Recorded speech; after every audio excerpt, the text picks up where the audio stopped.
কালপুরুষের দ্বাদশতম ঘর মীন রাশির ঘর। এখানে শনি গ্রহ এবং ছায়া গ্রহ রাহু সংযুক্ত হচ্ছে।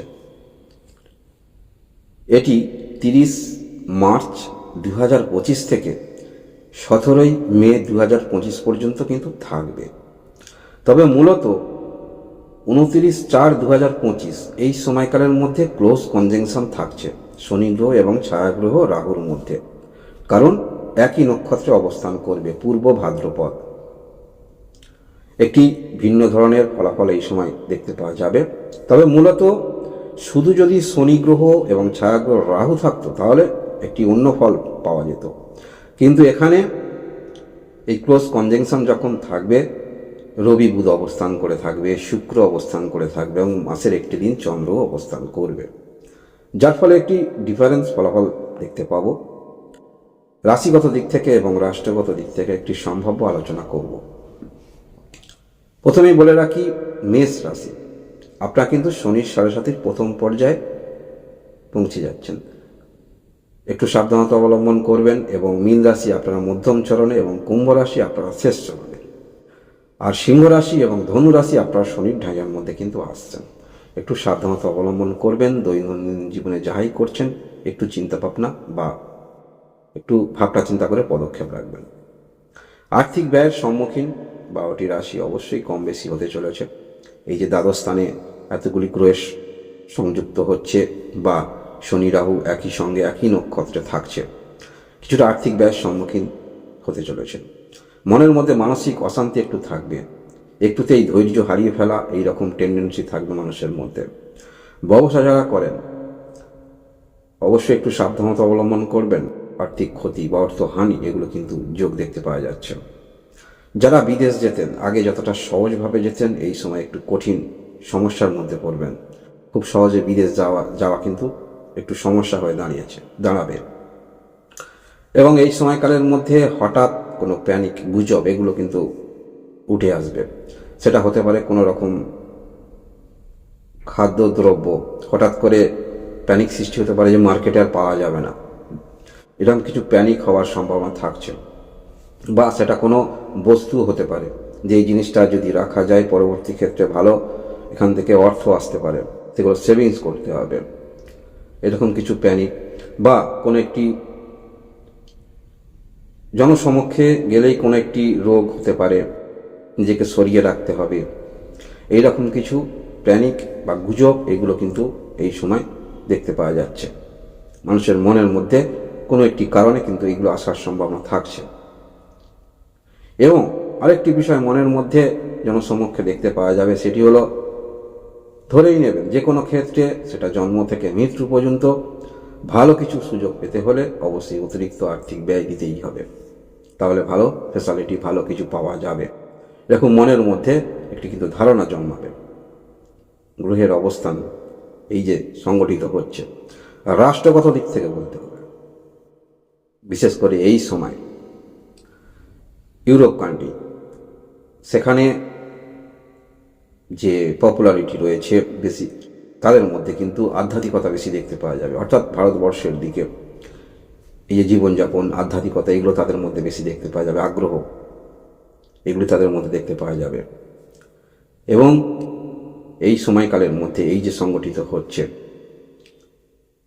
কোনো গোপন, সেটা কারাগারের মধ্যে কিভাবে সেখানে সমস্ত কিছু চলে বা কিভাবে পরিচালনা হয় সেগুলো কিন্তু বাইরে প্রকাশিত হওয়ার সম্ভাবনা থাকছে জনসমক্ষে। বা কোনো একটি বড় দুর্ঘটনা কারাগারে, সেখানে একটি বড় দুর্ঘটনা ইঙ্গিত করছে।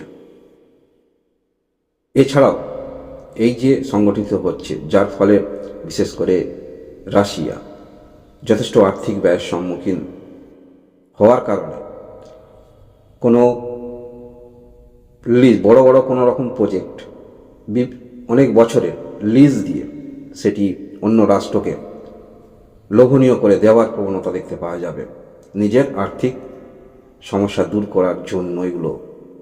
এবং ভারতবর্ষের দিক থেকে বলতে হলে জাতীয় অর্থ ব্যয় হবে। বিভিন্ন প্রকল্পে আর্থিক বাজেট ঘোষণা হলেও কিছুটা সেই সমস্ত ক্ষেত্রে পূর্ণ রূপ দিতে বাস্তবায়ন করতে জটিলতার সম্মুখীন হতে চলেছে। জনগণের ওপর রাষ্ট্রের বাধ্যতামূলক কিছু কাজের প্রসার সেটি দেখতে পাওয়া যাবে। কিছু রাজনৈতিক নেতা সমস্যা বৃদ্ধি হওয়ার সম্ভাবনা প্রবল দেখতে পাওয়া যাচ্ছে।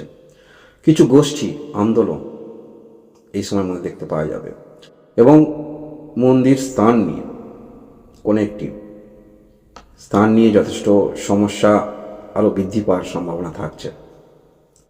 ভারতবর্ষ যেমন যে দেবতাকে যে ফুল দেওয়া হয়, ভারতবর্ষ কিন্তু বুঝতে পারবে এই সময় ক্ষেত্রে কোন দেশকে কি দিলে বা কি করলে তারা খুশি হয়। চালিকা শক্তির আসনে অবশ্যই থাকবে, রিপেয়ারিং মুডে অবশ্যই থাকবে ভারতবর্ষ। এবং বৈদেশিক মুদ্রা যথেষ্ট থাকছে, কারণ দেবগুরু বৃহস্পতি দ্বিতীয় ঘরে অবস্থান করে একটি দৃষ্টি কিন্তু মকর রাশির ঘরে থাকছে, যার ফলে এই দিকে তত রকম সমস্যা হবে না। কিছু অভ্যন্তরীণ কিছু সমস্যা সেগুলো দেখা দিতে পারে। আর হলো আমাদের পার্শ্ববর্তী দেশ বাংলাদেশ কিছুটা হলো, যেহেতু দ্বাদশ স্থানে এতগুলি গ্রহের সমন্বয় হচ্ছে, আর্থিক ব্যয়ের সম্মুখীন বা বৈদেশিক মুদ্রা যথেষ্ট কম ইন্ডিকেট করছে। যথেষ্ট এখানে কিছু সমস্যা দেখতে পাওয়া যাচ্ছে, সেটা আর্থিক ব্যয় নিয়ে জর্জরিত থাকবে মানুষজন, এবং বিশেষ করে কোনো রকম শারীরিক দিক থেকে মেডিসিন ঠিকমতো না পাওয়া বা ঠিকমতো ট্রিটমেন্ট না পাওয়া এরকম কিছু দেখতে পাওয়া যাচ্ছে, এবং অনেক সম্পত্তি নষ্ট বা ধ্বংস সেগুলো ইন্ডিকেট করছে। তবে এখানে বাংলাদেশের মানুষ দুই রকম চিন্তাভাবনা কিন্তু ব্যক্তি ভাগ হয়ে যাবে। এক ধরনের ব্যক্তি থাকবে গঠনমূলক কিছু ক্ষেত্রে এই সময়কালের মধ্যে, যেহেতু শনি গ্রহ এবং রাহু গ্রহ একসঙ্গে কনজাংশন হচ্ছে। শুধু যদি শনি গ্রহ রাহু গ্রহ থাকতো তাহলে ডিফারেন্স কিন্তু ফল পাওয়া যেত। এখানে যেহেতু অন্যান্য গ্রহের অবস্থান থাকছে, যেমন রবি বুধাদিত্য যোগ তৈরি হচ্ছে, শুক্র যথেষ্ট উচ্চ এবং চন্দ্র একদিন থাকবে। 12টি রাশি আপনার অবস্থান জন্মকালীন কুণ্ডলিতে রাহু গ্রহ কোন ঘরে অবস্থান করে আছে তার উপর একটা কিন্তু ভিন্ন ফলাফল আপনারা পাবেন। তবে মূলত কালপুরুষের দ্বাদশ স্থানে হচ্ছে, এটি ওভারঅল সে আপনার যাই রাশি হোক না কেন কিছুটা হলেও একটু আর্থিক ব্যয়, অধৈর্য হয়ে যাওয়া, যে কোনো কাজের ক্ষেত্রে ধৈর্য না রাখা, সমস্ত মনের মধ্যে নেগেটিভ চিন্তাভাবনা নিয়ে আসা, যে এই সমস্ত ক্ষেত্রে অর্থ ব্যয় করলে ভালো তবে ফল পাওয়া যাবে, এই সমস্ত ক্ষেত্রে যদি অর্থ থাকতো তাহলে আমি কিছু করতে পারতাম, এরকম নানান ধরনের কিছু দেখতে পাওয়া যাবে। এবং এই সময়কালের মধ্যে বিশেষ করে কোনো যখনই বিমান টেক আপ করবে সেখানে অবশ্যই ভালো করে বিমানের সমস্ত ইঞ্জিন একটু পরীক্ষা করে অবশ্য দেখতে হবে, যেহেতু দ্বাদশ স্থানে সংগঠিত হচ্ছে কালপুরুষে, তাহলে অবশ্যই একটু ভালো করে দেখে নিয়ে তারপরে টেক আপ করতে হবে। বিমানের দিক থেকে বলতে হলে কোনো বড় ধরনের দুর্ঘটনা থেকে এড়িয়ে যাওয়া সম্ভব হবে। এই হলো শনি গ্রহ এবং রাহু গ্রহ কালপুরুষের দ্বাদশ স্থানে এবং অন্যান্য গ্রহ থাকার ফলে কি ফলাফল হতে পারে সেটি আলোচনা করলাম। ধন্যবাদ।